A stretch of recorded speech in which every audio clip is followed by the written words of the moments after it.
च्या सुरुवातीला एक नजर टाकूयात हेडलाईन्सवर। राज्य मंत्रिमंडळाची आज बैठक। मराठा आंदोलन आणि गणेशोत्सवाच्या पार्श्वभूमीवर बैठक होणार। मराठा आरक्षणासंदर्भात मनोज जरांगे पाटील यांनी सरकारला दिलेला अल्टिमेटमचा आज रात्री 12 वाजता संपणार। उद्या अंतरवाली सराटीतून मराठा समाज मुंबईच्या दिशेने निघण्यास सज्ज।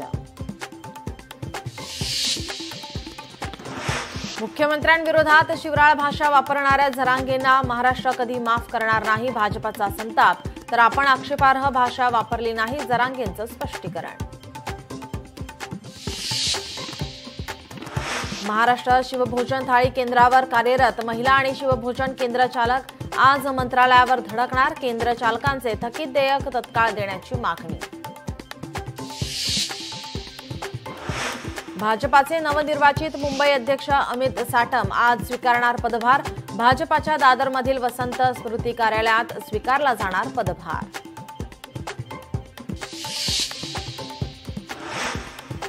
उद्यापासून सुरू होणाऱ्या गणेशोत्सवाच्या पार्श्वभूमीवर राज्यात तगडा बंदोबस्त। गणेशोत्सवासाठी मुंबईमध्ये 36,000हून अधिक पोलीस तैनात, तर ड्रोन आणि सीसीटीव्ही कॅमेऱ्याचीही करडी नजर।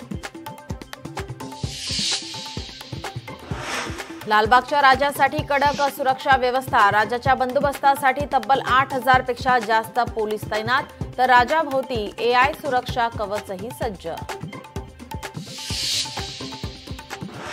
लालबाग, परळ आणि चिंचपोकळीतल्या बाप्पाच्या दर्शनाकरता मोठ्या प्रमाणावर होणारी गर्दी लक्षात घेता मध्य रेल्वेचा विशेष ट्रेन सोडण्याचा निर्णय। बहुप्रतीक्षित असलेल्या नांदेड मुंबई वंदे भारत एक्सप्रेससाठी व्हिडिओ कॉन्फरन्सिंगद्वारे मुख्यमंत्री देवेंद्र फडणवीस यांच्या हस्ते आज दाखवला जाणार हिरवा झेंडा। पुढील 2 ते 3 दिवस मुंबईसह ठाणे पालघर भागात हलक्या ते मध्यम स्वरूपाच्या पावसाचा अंदाज।